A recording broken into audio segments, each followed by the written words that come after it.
Okay, that was not expected. I mean, I picked the Bills to win this game, but like me and many others, I think we all expected a game to be close or at least within one possession, just because the Patriots, the success they've had in the run game and Belichick's defense in the playoffs, with more than likely the perfect game plan to give their team at least a chance. But it was ugly, and it got ugly fast. But New England didn't even look that bad in the start. They had some drops, some unfortunate penalties, and an interception, so I was still interested in this game even when they got down 14-0. But one thing that was obvious throughout the entire game is Josh Allen could do whatever, whenever he wanted. And going back on Sunday and rewatching this game in the morning, I found some things that should terrify future opponents in the playoffs, which we now know is going to be the Chiefs in Arrowhead. But I want to cover the offensive dominance in the Bills in this frozen tundra game. Josh Allen was highly criticized for his poor play in below freezing weather, but it didn't seem to be a problem at all in this game. So let's take a look at some film, just see how unstoppable Josh Allen was in his 21 of 25,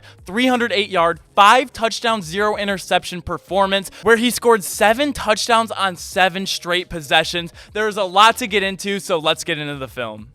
In this film analysis, we're going to go in the mind of a defensive coordinator, watching the film of this game, seeing how are we supposed to stop Josh Allen, and we're going to see the type of pressure he's going to put on defenses in every single coverage in any sort of way with his arm and with his leg. And to prove my point even further, every single play we're going to look at, the Bills are going to be in 11 personnel, which is 1 running back and 1 tight end. And we're going to go over a bunch of different coverages and see when they run it poorly, when the Bills beat them, and when they do everything right, what Josh Allen is able to do. So man coverage beater, and again, this is the Patriots bread and butter, but what they do is they run these 2 long drives with Gabriel Davis and Dawson Knox. He hits Dawson Knox later in the game, but on this play, he's going to hit Gabriel Davis. This is a man coverage beater. This is how you get the team out of their favorite coverage with a play like this. So he's going to drop back, have good pocket, kind of shift over. He's looking left the whole time, sees Gabriel Davis to the right, and delivers an absolute strike. They're going to pick up like 20, 25 yards on this play. So this is how he puts pressure on defenses with his arm, beating man coverage. But now let's look at when the defense does everything right in the same exact coverage. So this is going to look like cover 2 man, but it's the same exact coverage because this safety, when Dawson Knox, when he releases out, the safety is going to follow him. And Matthew Judon kind of does like a robber where he's going to go play coverage a little bit, then come up and quarterback spy. But watch the coverage on this because it is absolutely beautiful. New England plays this perfectly. So when Josh Allen drops back, he's really going to find nothing open. I mean, where is he supposed to throw it to right now? He could probably hit Dawson Knox right now, but maybe that's not his first progression, so he's going to hold on to the ball. He sees all this room to his left, and again, New England has a perfect defense for this because they have the quarterback spy. Look at Matthew Judon. If you're going to tell me Matthew Judon isn't an athletic guy right here, Matthew Judon is incredibly athletic. I did a whole entire film analysis on him, how athletic he is, how his pursuit of the football is relentless. Josh Allen, 6'5", 240 pounds, throws the ball like a cannon, also is able to do this with his legs. Gashes the play wide open for 25 yards. What are you supposed to do? You play this absolutely perfectly. This is your bread and butter coverage. You run it to perfection. You even have a quarterback spy. Josh Allen puts the pressure on your man coverage with your arm and his legs, which just makes it so impossible to guard. On this play, the Patriots are going to switch up the coverage. They're actually going to play a cover field with the 3 corners and the 2 corners and the safety dropping back, the linebackers having the flats here. So they are going to look like they're going to play their regular repertoire, which is man coverage, but they're not. Look how Josh Allen deceives the J.C. Jackson and Stephon Diggs at the bottom of your screen, because when he gets the ball, he's looking left the entire way. And since this is his own coverage, J.C. Jackson sees Josh Allen. He's not man turning. He's in his own coverage, so he sees Josh Allen not even looking that way, even throwing the pump fake, which catches J.C. Jackson sleeping, an all-pro first-team cornerback, or second team, I believe. But he's going to come all the way back to the right of the field, and not only is this Josh Allen being able to make a throw late, way down the field, but this is having a number 1 receiver like Stephon Diggs beating beating zone coverage in a cover 3, even when they have a zone drop. I mean, what are you supposed to do? I mean, this is a veteran play. Josh Allen's maturing so much. He knows the corner is going to be able to see his eyes looking left the entire time. He's going to throw a pump fake in here, come back to his best player because he knows it's going to be a one-on-one matchup, and he's going to be able to torch them. So again, we've seen him beat man coverage. Now we see him beat zone coverage. But what if they run zone coverage to perfection? Then what?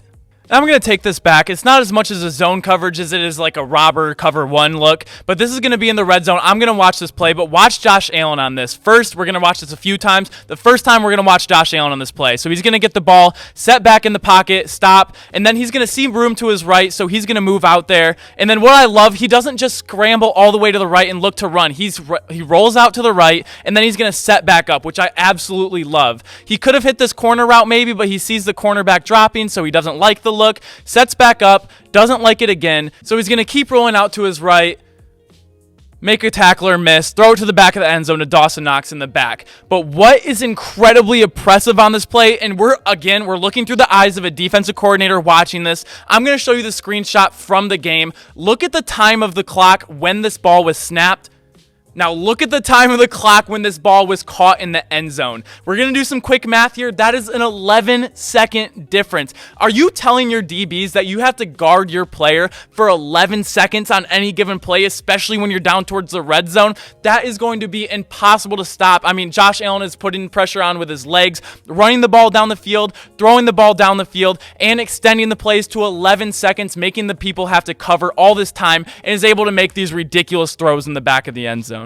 And let's not forget, even though this looks like empty, this is still 11 personnel. We have Devin Singletary right here, Dawson Knox right here, so it's still 11 personnel. They're riding with the same exact people on every single one of these plays. But this is where the Bills can play the number game, and we say we have a 6'5 quarterback, 240. So let's do some numbers right now. So we have 1, 2, 3. We have 3-on-3 right here. At the bottom of your screen, you have 2-on-2 right here. Everything looks pretty good. But then we have 5 Bills offensive linemen, and 5 in the box. Everyone's accounted for. So who are the 2 people that aren't accounted for?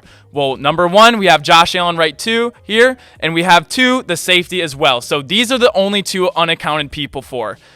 There's about 15 yards difference between them. So when we're going to look at a 3rd and 5 right here, this is what we're going to get. So Josh Allen sees these numbers. He has a lineman for every single person in the box right now. So he's going to say, all right, no one's accounting for me. I'm just going to run up the field, pick up this first down easy. But as a defensive coordinator, what are you supposed to do? I mean, what could you do? To get the numbers back in your advantage, let's bring the safety, right here. Let's put the safety right down in the box. Play cover 0 because there's going to be 0 safeties in the middle of the field right now. But how much do you exactly love that idea? Because right now we have Cole Beasley right here, Dawson Knox right here, Stephon Diggs over here. You might as well already put up 6 points on the board before that ball is even snapped, because those are 3 guys that can win one-on-one matchups almost immediately. So again, Josh Allen's putting pressure on man coverage, zone coverage, empty backfield. He's going to be an effective runner, scrambling the ball and designed quarterback runs. And another reason Josh Allen is so hard to play against, because even when you send pressure, that's usually good because you're going to make the quarterback throw off balance, throw off their back foot, make an inaccurate throw. But one of the biggest things of Josh Allen, why he's so successful against pressure, is what made Big Ben successful all of these years. He doesn't need his feet to throw. So the Patriots are going to send a corner blitz right here from the nickel.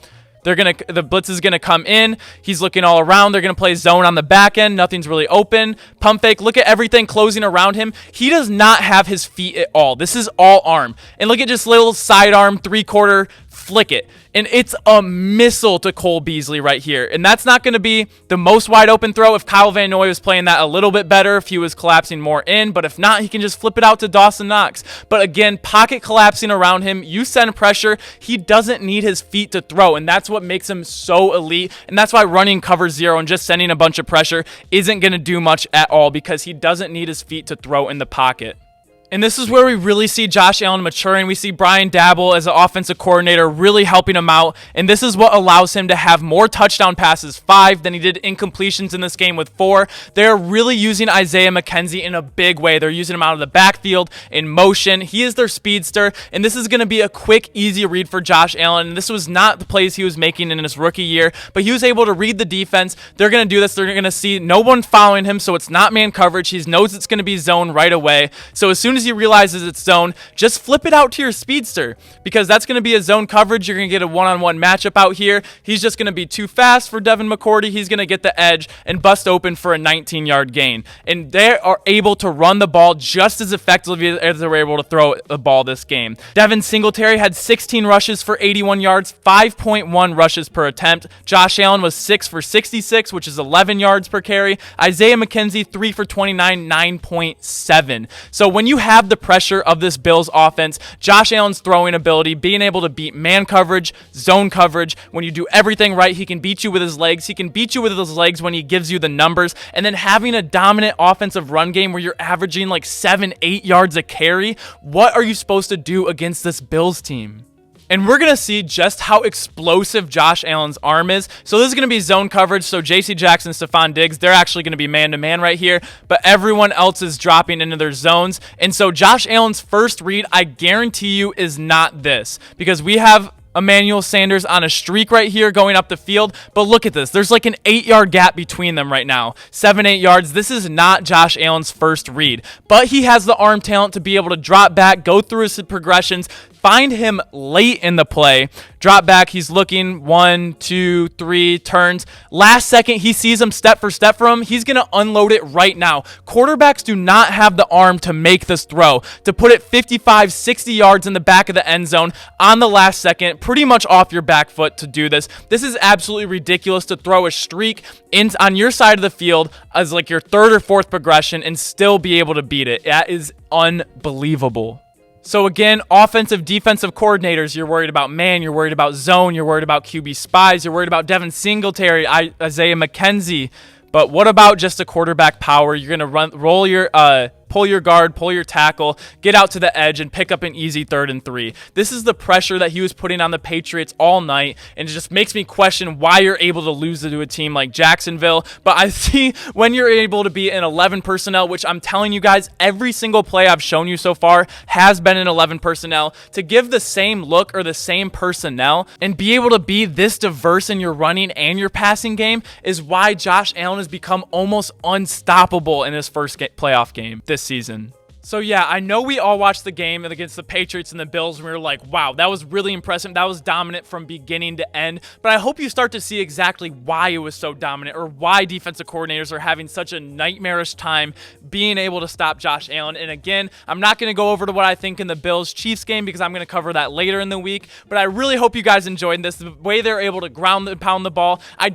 Oh yeah, on top of that, the Bills have the #1 overall defense in the entire NFL. I just focused on the offensive side of things. I didn't even talk about the defense, which was equally impressive against this Patriots offense. I love what they did with Isaiah McKenzie. I love that they were able to throw quick with pressure. They were able to throw short and long when they had time. Josh Allen was able to scramble, have designed quarterback runs. It was impressive from beginning to end, and I'm not going to say anyone is perfect or had a perfect game, but oh my gosh, if anything was close to perfect, this was this game. It was so impressive, and I think the Chiefs are going to have a handful trying to deal with them on both sides of the ball. It's going to be a great matchup. That's the one I'm looking most excited to next week. But anyways, let me know what you guys think. Make sure to like this video if you like videos like these. Make sure to comment down below what you think of the Bills or what you thought about Josh Allen and his performance. And make sure to subscribe if you enjoy daily sports content. It really does help out the channel a ton. I love making videos for you guys, and when I see comments and when I see support like you guys have been showing me, it makes me feel really good, and I love to get the content out to as many people as possible. Thank you guys so much for tuning in, and as always, I will see you guys tomorrow. Peace!